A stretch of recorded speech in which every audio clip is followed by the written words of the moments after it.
Hello and welcome to the Joe DeLisi Financial Advisor podcast designed to be quick and easy for you to consume.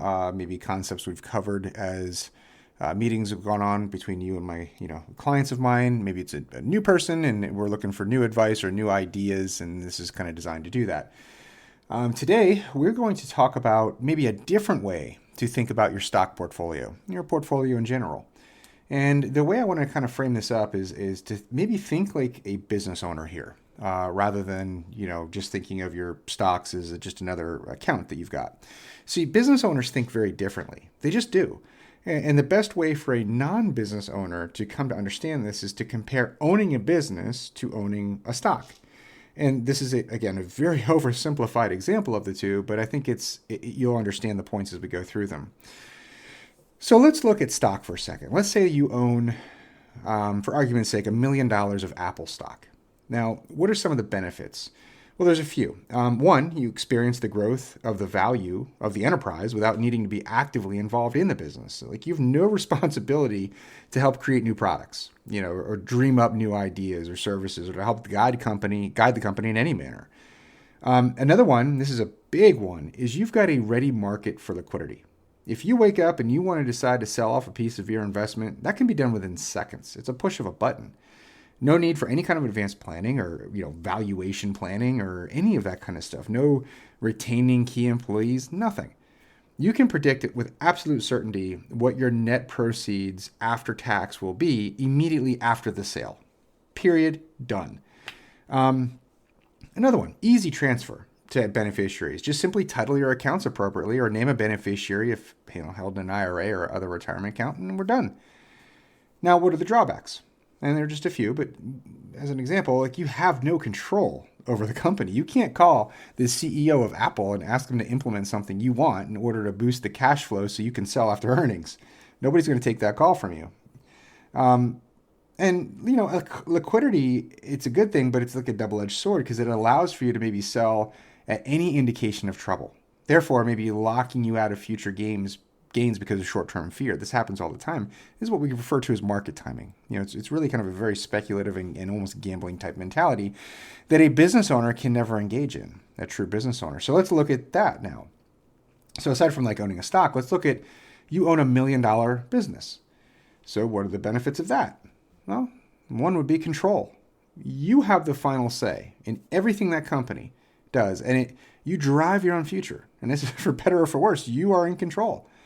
Number two is I'd say generally you have a higher expected return in a personally owned business than the stock market because you're taking more risk and way more concentrated risk at that. And you wouldn't do that for a rate of return that you could just get passively, by owning mutual funds or ETFs or stocks. In fact, a lot of business owners will tell you that unless they can get over 20% on average of return in their capital in their business, they're not going to be a business owner. There's just too much at stake. There's too much trouble in it. Another benefit, though, of owning a business rather than a stock portfolio would be tax benefits. Now, without getting into specifics here, a business owner has way more tax advantages than a high-income W-2 income earner.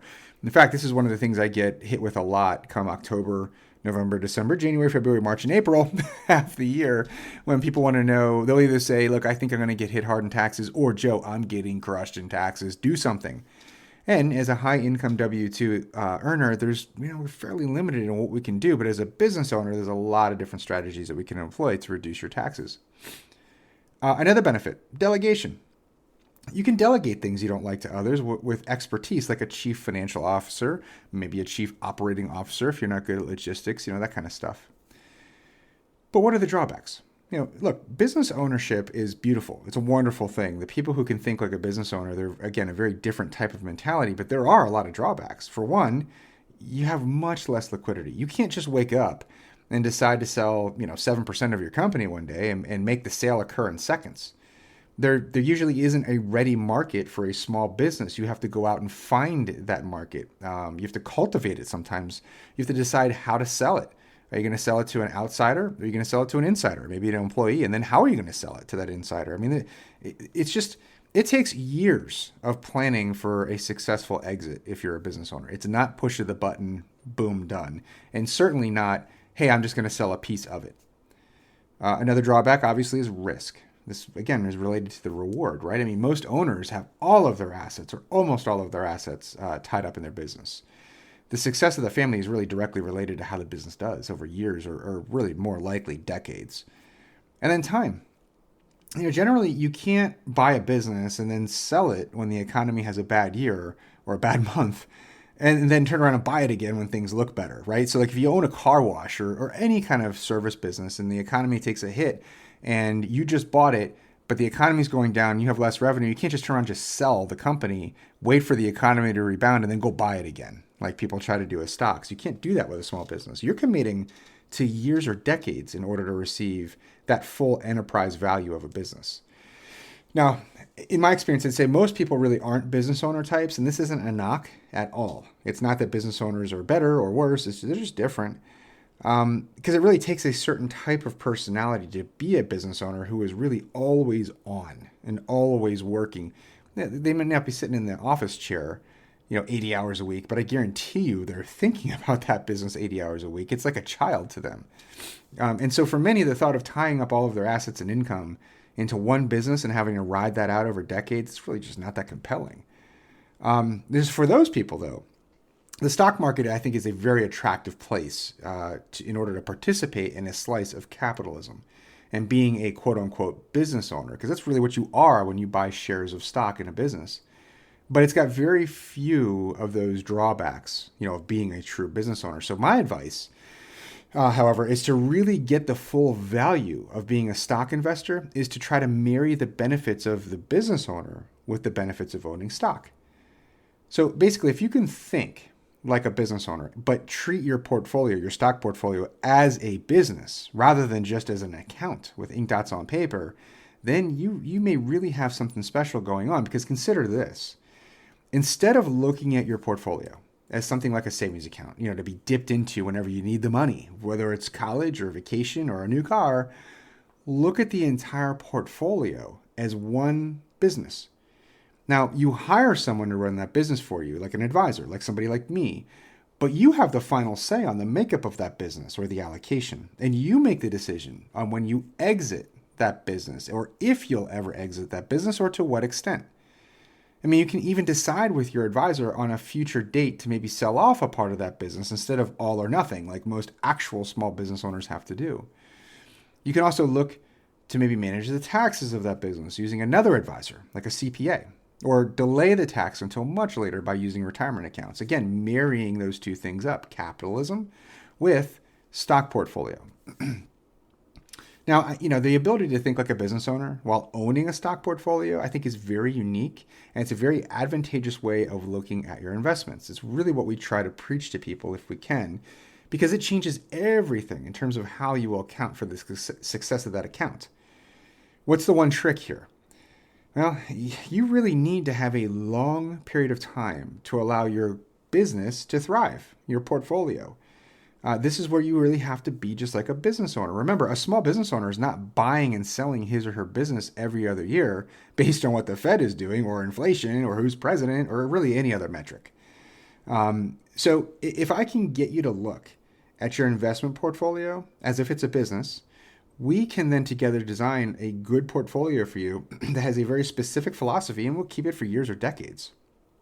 And then when the time comes, it can be way easier to liquidate or transfer that asset, that business, quote unquote, to your heirs. Again, just a quick little, caveat or we'll talk about the caveats in a second. That's the disclosures. No, just a concept here of don't look at your investment accounts as just another account you can tap into. Look at it like a business, okay? When you get a second, please hit subscribe. Let us know if there's anything you'd like us to speak about or talk about. Please feel free to share it.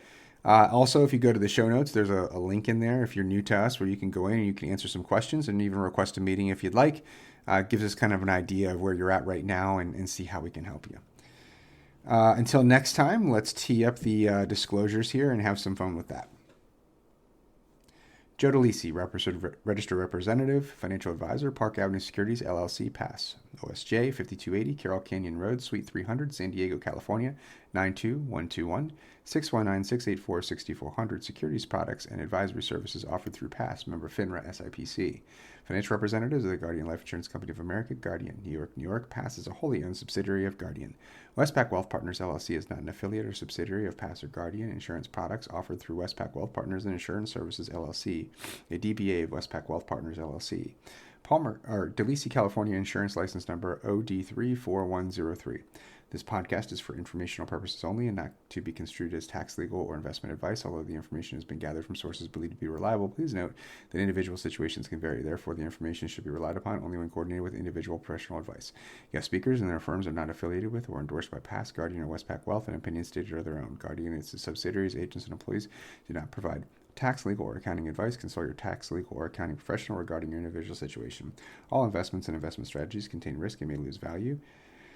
This material is intended for general use. By providing this content, Park Avenue Securities LLC and your financial representative are not undertaking to provide investment advice or make a specific recommendation for individual situations or to otherwise act in a fiduciary capacity. 2024-174079 expires May 2026.